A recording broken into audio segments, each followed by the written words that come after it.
अस्सलाम वालेकुम class, Hina Khalid is here.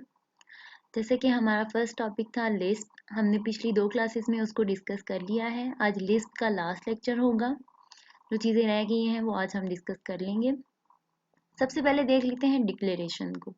Declaration में हमने 3 चीज़ें देखी हैं। डेफ वेर का मतलब है डेफ वेरिएबल, ठीक है, या डिफाइन वेरिएबल। डेफ वेर के बाद हमने देखना है डिफाइन पैरामीटर, डेफ पैरामीटर, ठीक है। उसके बाद सेट क्यू को हम देखेंगे। सबसे पहले डेफ वेर को देख लेते हैं। Declares global dynamic variables. Def_var optionally sets it to some value unless it is already defined. ठीक है। def_var हम क्यों यूज करते हैं? डिक्लेयर करने के लिए एक वेरिएबल को ग्लोबली, ठीक है। आपको याद होगा ग्लोबल और लोकल वेरिएबल में क्या डिफरेंस होता है। तो जब हमने एक वेरिएबल को ग्लोबली डिफाइन करना हो तो हम क्या यूज करते हैं? def_var को हम यूज कर लेते हैं। दूसरी इंपॉर्टेंट चीज़ def_var की ये है कि ये ऑप्शनली सेट करता है एक वैल्यू को। मतलब ये कि अगर एक वेरिएबल पहले से डिक्लेयर है, एक वेरिएबल अगर पहले से डिक्लेयर है तो हम दोबारा से उसको डिक्लेयर नहीं करवा सकते थ्रू def_var। किसी और के थ्रू हम उसको करवा सकते हैं डिक्लेयर, लेकिन def_var के थ्रू नहीं करवा सकते। It means कि it only sets the value of the variable, only that variable that is not already have a value, ठीक है। ऐसे वेरिएबल को हम डिक्लेयर करवा सकते हैं थ्रू def_var कि अगर उस वेरिएबल की पहले कोई वैल्यू डिक्लेयर ना हुई हो, अगर किसी वेरिएबल की पहले से डिक्लेयर हुई हो वैल्यू, तो उसको हम def_var के थ्रू दोबारा डिक्लेयर नहीं करवा सकते, ठीक है। def_var assigns a value only first time. Variables are generally immutable. इसका क्या मतलब है कि def_var के थ्रू जब हमने वैल्यू असाइन करवानी है, सिर्फ वो फर्स्ट टाइम ही वैल्यू को असाइन करेगा। अगर सेकंड टाइम हम उसी वेरिएबल को असाइन करना चाहें ना वैल्यू, तो हम नहीं करवा सकेंगे, क्योंकि यहाँ पे जो वेरिएबल्स यूज होंगे वो कौन से हैं? Immutable, meaning their value can not be changed. तो फिर इस लाइन का क्या मतलब हुआ कि अगर हम एक वेरिएबल को def_var के थ्रू डिक्लेयर करवा रहे हैं तो दोबारा हम उस वैल्यू को def_var के थ्रू नहीं डिक्लेयर करवा सकते। यहाँ पे साइंटेक्स देखें। def_var का पहले हुआ है कीवर्ड यूज, उसके बाद वेरिएबल का नेम, उस वेरिएबल का नेम जिसको हमने डिक्लेयर करवाना है। अच्छा, हमने इसको डिक्लेरेशन क्या दे दी? इसमें हमने डेविड को इंसर्ट कर दिया, ठीक है। डेविड एक पर्सन का नेम है, ठीक है। उसके बाद क्या है कि अगर हमने इसी वेरिएबल को दोबारा यूज करना है, ठीक है, इसको रीनेम करना है, समझ लें, ठीक है, हमने उसको रीनेम करना है, मॉडिफाई करना है, कोई और वैल्यू हमने इस वेरिएबल को असाइन करनी है, तो हम def_var के थ्रू नहीं करवा सकते, क्योंकि def_var सिर्फ एक दफ़ा ही एक वेरिएबल के साथ यूज हो सकता है। दोबारा उसी वैल्यू को चेंज करने के लिए वो कभी भी यूज नहीं होगा, ठीक है। def_var ने जस्ट एक ही दफ़ा एक वेरिएबल को डिक्लेयर करवाना है। दूसरी दफ़ा अगर हम उस वेरिएबल की वैल्यू को चेंज करना चाहते हैं तो def_var उसको एक्सेप्ट नहीं करेगा। def_var ने सिर्फ उसी वैल्यू को एक्सेप्ट करना है जब उसने फर्स्ट टाइम असाइनमेंट की थी, ठीक है। अगर हमने डेविड की जगह पे अनिरुद्धा को करवाना है डिक्लेयर, तो ये इसको एक्सेप्ट नहीं करेगा, ठीक है। यहाँ पे देखें कमेंट्स में लिखा हुआ है does not change the value of my name, ठीक है। अब ये चेंज नहीं होगी, माई नेम जो वेरिएबल है उसकी वैल्यू चेंज नहीं करेगा def_var, क्योंकि इसने एक दफ़ा असाइनमेंट दे दी थी कि मैंने माई नेम वेरिएबल को कौन सी वैल्यू असाइन करनी है? डेविड, ठीक है। तो अब दोबारा ये इसको चेंज नहीं करेगा। तो अब जब दोबारा हमने प्रिंट किया माई नेम, तो इसने दोबारा हमें क्या डिस्प्ले करवाया? डेविड, जो इसने फर्स्ट टाइम असाइनमेंट की थी उसी को इसने डिस्प्ले करवाया है। उसके बाद एक और एग्जाम्पल को देख लें। def_var है, कीवर्ड यूज हुआ किसके लिए है? जो वेरिएबल को वैल्यू असाइन करता है, ठीक है। फर्स्ट टाइम ही असाइनमेंट होगी, सेकंड टाइम उस वेरिएबल की असाइनमेंट नहीं होगी def_var के थ्रू। def_var उसके बाद वेरिएबल का नेम है, ठीक है। वेरिएबल इसका नेम रख दिया हमने। 57 हमने इसमें कर दिया पुट, डिक्लेयर हमने करवा दिया, तो इसकी क्या आएगी? दोबारा वैल्यू 57 ही आएगी। अगर दोबारा हम इसको चेंज करना चाहेंगे तो चेंज नहीं होगा। उसके बाद है def parameter.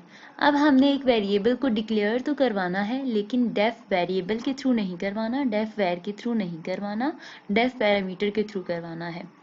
Def parameter also declares global dynamic variables similar to def_var, Def parameters always assigns a value unlike defvar which assigns the value only first time. ठीक है, def parameter क्या करता है, एक वेरिएबल को वैल्यू तो assign करता है, लेकिन अगर दोबारा उसी वेरिएबल को यूज करना हो और कोई न्यू वैल्यू असाइन करनी हो तो ये उस चीज को भी सपोर्ट करता है. ठीक है, मतलब दोबारा भी उसकी वैल्यू को चेंज कर देगा.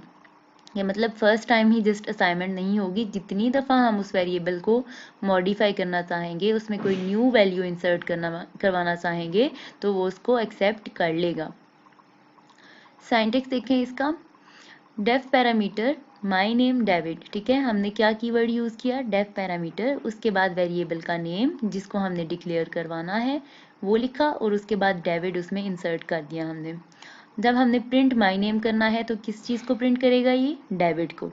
जब हमने इसी वेरिएबल का नेम मतलब माई नेम को हमने अगेन लिखा और एक न्यू वैल्यू असाइन करवा दी इस वेरिएबल को तो ये क्या करेगा, does change the value of my name. ठीक है, कि अब ये दोबारा से माई नेम को इस वेरिएबल को एडिट कर देगा क्योंकि अब इसने न्यू असाइनमेंट की है.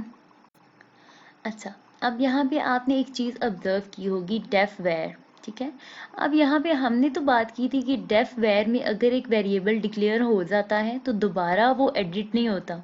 ठीक है, ये बात की थी ना हमने, लेकिन यहाँ पे न्यू वैल्यू आ गई और उसने चेंज भी कर दिए क्योंकि हमने डेफ वेयर में ये चीज़ नोट की थी कि डेफ वेयर में अगर एक वेरिएबल आ जाता है और उसकी कोई असाइनमेंट हो जाती है तो दोबारा अगर वही वेरिएबल चेंज होने लगता है तो तब वो चेंजिंग्स एक्सेप्ट नहीं करता.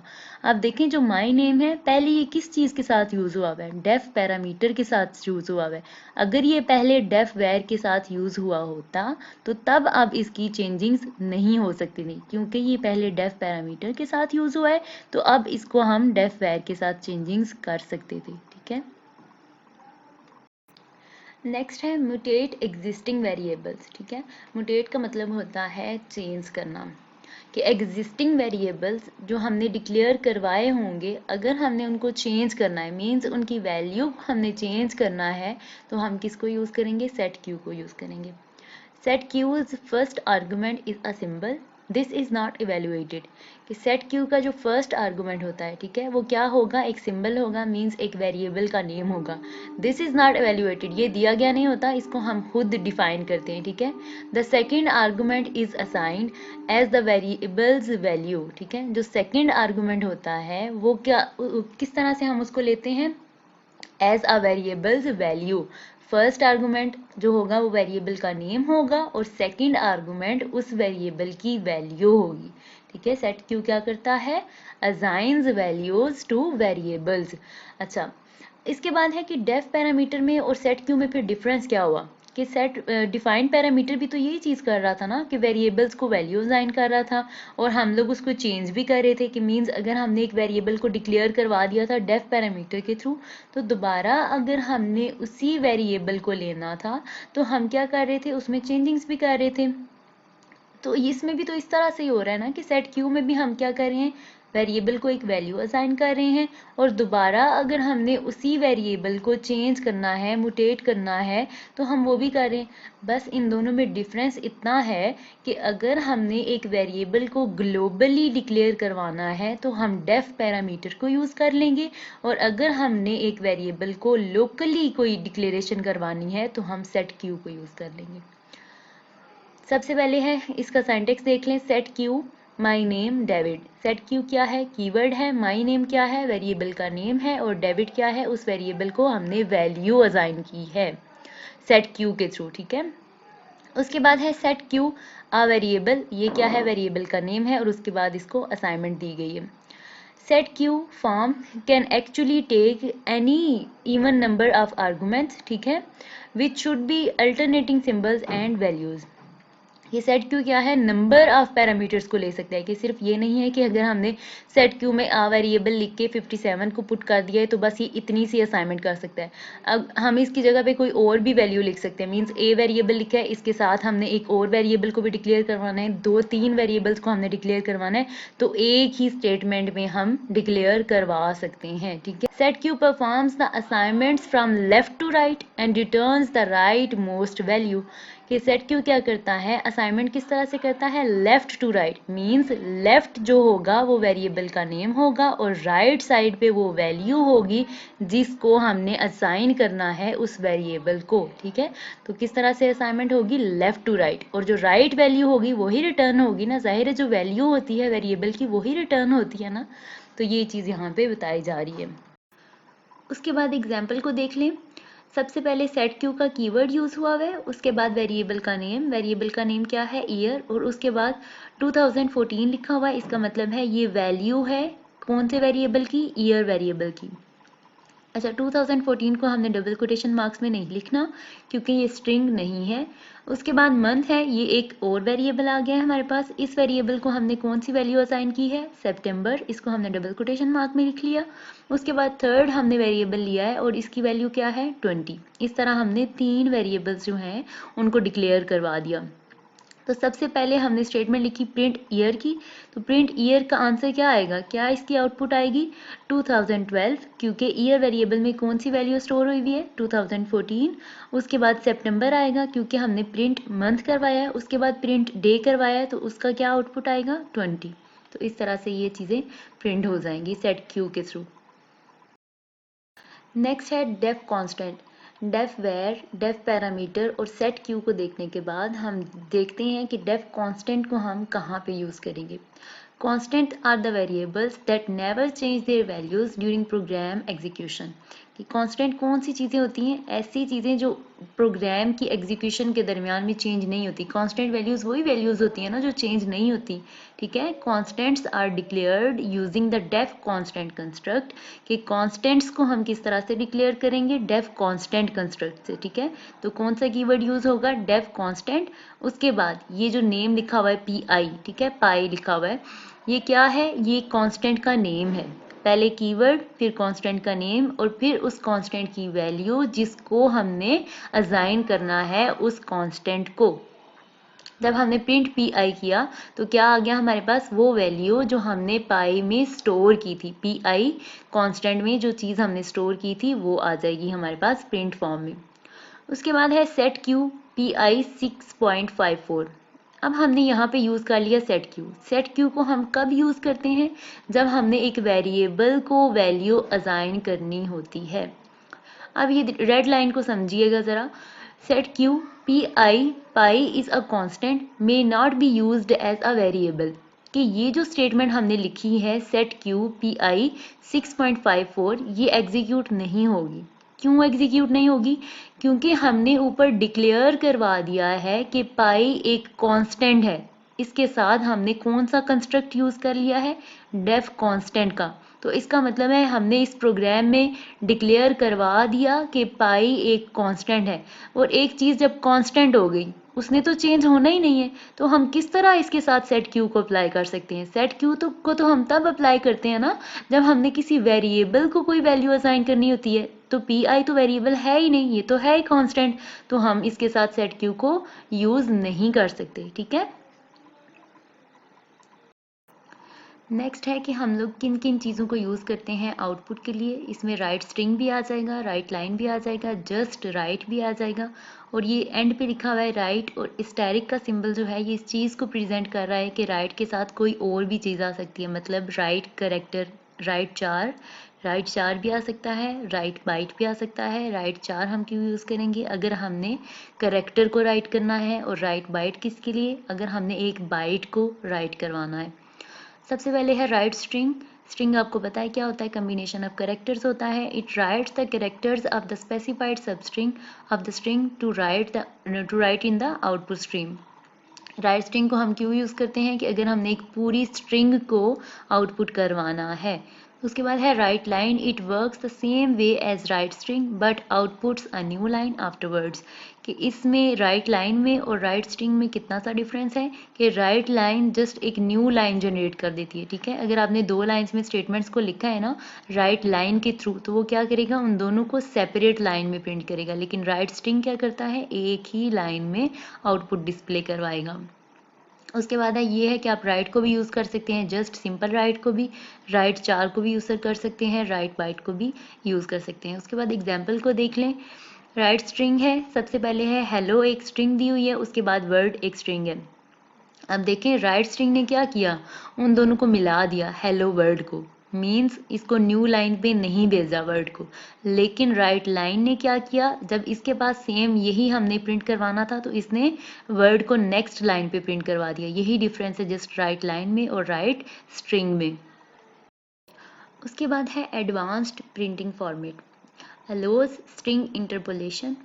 इंटरपोलेट करने का मतलब यही होता है कि कुछ इंसर्ट करना, ठीक है। तो हम स्ट्रिंग में कुछ इंसर्ट करेंगे। अब देखते हैं कि इंसर्ट करना क्या है हमने।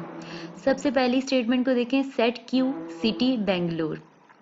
इस लाइन का क्या मतलब है, सेट क्यू को हम क्यों यूज़ करते हैं, जब हमने एक वेरिएबल को कोई वैल्यू असाइन करनी हो। वेरिएबल का नेम यहाँ पे क्या है, सिटी, और वैल्यू इस वेरिएबल को कौन सी असाइन हुई है, बेंगलोर। उसके बाद है फॉर्मेट टी। फॉर्मेट टी को बिल्कुल आप उसी तरह माइंड में रखें जिस तरह से प्रिंट एफ है, ठीक है, आउटपुट के लिए। फॉर्मेट टी को लिखा हमने आउटपुट के लिए। उसके बाद हमने एक स्ट्रिंग लिखी, आई लाइक, आगे ये मैं बताती हूँ क्या है, as I live there current temperature is, और आगे सी। अच्छा, ये जो आपको सिंबल नज़र आ रहा है टाइल्ड का और एस का, ये क्या है, ये फॉर्मेट स्पेसिफायर है। आप बिल्कुल उस चीज़ को रिकॉल करें जिस तरह से आपने सी में किया था, %d को यूज़, %s को यूज़, ठीक है। ये आपने चीज़ें यूज़ की थी ना, ये क्या थे, ये फॉर्मेट स्पेसिफायर्स थे ना, जो इंडिकेट करवा रहे थे कि किस टाइप का फॉर्मेट होगा आपकी आउटपुट का, ठीक है। फॉर्मेट स्पेसिफाई किस चीज़ को इंडिकेट करते हैं कि आपका जो आउटपुट है वो किस फॉर्म में होगा, वो स्ट्रिंग होगा, वो करेक्टर होगा, ठीक है। वो इस चीज़ को इंडिकेट करवाता है फॉर्मेट। आपको इस चीज़ का पता है कि वेरिएबल की जो वैल्यू होती है उसको आप डायरेक्टली स्ट्रिंग में पुट नहीं करते, ठीक है। आप उसको डायरेक्टली स्ट्रिंग में पुट नहीं करते, आप जस्ट उस वेरिएबल का फॉर्मेट पुट करते हो स्ट्रिंग में, और एंड पे क्या करते हो, जब डबल कोटेशन मार्क्स ख़त्म हो जाते हैं तो उसके बाद आप उस वेरिएबल का नेम लिखते हैं जिसकी फॉर्मेट स्पेसिफायर को आपने स्पेसिफाई करवाया है स्ट्रिंग में, ठीक है। या कोई एक्सप्रेशन भी आप छोड़ सकते हो, ठीक है। जिस तरह से यहाँ पे है, सिटी के बाद क्या है, एक एक्सप्रेशन है जहाँ पे सबसे पहले क्या है, ऑपरेटर लिखा हुआ है और 2 ऑपरेंड्स हैं हमारे पास, ठीक है। बिल्कुल ये लिस्प लैंग्वेज के हिसाब से सिंटैक्स में लिखा हुआ है। तो इसका मतलब है आपने करना है 10 + 20 मतलब कि 30 आ जाएगा आपका आउटपुट। तो ये स्ट्रिंग इस तरह से प्रिंट हो जाएगी, I like Bangalore as I live there और करंट टेम्परेचर इज 30, ठीक है। ये 2 फॉर्मेट स्पेसिफायर हैं और उनके लिहाज से क्या है, आपके पास 2 चीज़ें दी गई हैं इन्वर्टेड कामास के बाद। जितने फॉर्मेट स्पेसिफायर्स होंगी उतनी ही उनकी कोरिस्पॉन्डिंग चीज़ें आगे दी गई होंगी। यहाँ पे मैंने एक छोटा सा प्रोग्राम ऐड किया है आपके कॉन्सेप्ट को क्लियर करने के लिए। ये आप नोट्स पे करोगे सॉल्व और इसकी एक्सप्लेनेशन मैं आपसे पूछूंगी फिर, ठीक है। शॉर्टली इसको बता देती हूँ पहले कि ये है, सबसे पहली वाली जो स्टेटमेंट है वहाँ पे डेफ कांस्टेंट को यूज़ किया है, ठीक है। डेफ कांस्टेंट एक कंस्ट्रक्ट है जो क्यों यूज़ करते हैं, एक अगर हमने एक कांस्टेंट को कोई वैल्यू असाइन करनी हो, पाई क्या है, एक कांस्टेंट है, इसको हमने वैल्यू असाइन कर दी। आपको पता है पाई की वैल्यू क्या होती है, 22/7, या फिर इसको अगर आप डेसिमल में लिखें तो क्या होती है, 3.141592, ठीक है। उसके बाद एक फंक्शन यहाँ पे डिक्लेयर हुआ है, डिफन इसका कीवर्ड है, और उसके बाद आपको पता है कि ये क्या हो रहा है सारा ऑपरेशन, ठीक है। ये चीज़ आप मुझे एक्सप्लेन करोगे और मुझे बताओगे ये आउटपुट कैसे आई है। नेक्स्ट है डिसीजन मेकिंग। डिसीजन मेकिंग में क्या चीज़ आ जाती है, कंट्रोल स्ट्रक्चर्स आ जाते हैं। कंट्रोल स्ट्रक्चर क्या होता है, a statement that controls the flow of execution in a program। अच्छा, इसमें क्या होता है कि फ्लो ऑफ एग्जीक्यूशन किस चीज़ पे डिपेंड कर रहा होता है, कंडीशन पे। अगर कंडीशन ट्रू हो तो इफ़ का पार्ट एग्जीक्यूट हो जाएगा, और अगर कंडीशन फॉल्स होती है तो एल्स वाला पार्ट एग्जीक्यूट हो जाता है। अच्छा, इसमें क्या होता है, लिस्ट में हम लोग एल्स का कीवर्ड यूज़ नहीं करते। किस तरह से होता है सिंटैक्स, पहले इफ़ लिखते हैं, उसके बाद कंडीशन आती है, कंडीशन में एक तो आएगा ऑपरेटर और उसके बाद ऑपरेंड्स आ जाएंगे। अगर ये कंडीशन ट्रू होगी तो फर्स्ट वाली जो चीज़ होगी उससे मतलब नेक्स्ट वाली लाइन, ठीक है, वो एग्जीक्यूट हो जाएगी, और अगर कंडीशन फॉल्स होगी तो एल्स वाला पार्ट एग्जीक्यूट हो जाएगा। एल्स का कीवर्ड यूज़ नहीं करेंगे, बस जो फर्स्ट चीज़ होगी उसको आप इफ़ वाला पार्ट कंसीडर करेंगे और जो सेकेंड चीज़ होगी उसको आप एल्स पार्ट कंसीडर करेंगे। देखें आप एग्जाम्पल को, पहले इफ का कीवर्ड यूज हुआ हुआ है, उसके बाद ऑपरेटर है, ग्रेटर देन का सिंबल लगा हुआ है और उसके बाद 2 और 3 दो ऑपरेंड्स लगे हुए हैं। मीन्स कि 2 इज ग्रेटर देन 3। ये तो फॉल्स है ना, ठीक है। तो क्या होगा, बिगर को हम एग्जीक्यूट नहीं करेंगे, हम एल्स वाले पार्ट पे शिफ्ट हो जाएंगे और क्या एग्जीक्यूट हो जाएगा, स्मॉलर, ठीक है। उसके बाद नेक्स्ट एग्जांपल भी इसी तरह से है। सबसे पहले सेट क्यू एक्स 10, इसका क्या मतलब है, सेट क्यू क्या है, कंस्ट्रक्ट है एक, जो किस लिए यूज होता है, किसी वेरिएबल को कोई वैल्यू अगर हमने असाइन करनी हो तो हम क्या करते हैं, सेट क्यू को यूज करते हैं। सेट क्यू में क्या है, एक्स की वैल्यू हमने क्या असाइन कर दी है, 10, मीन्स एक्स क्या है, 10 है।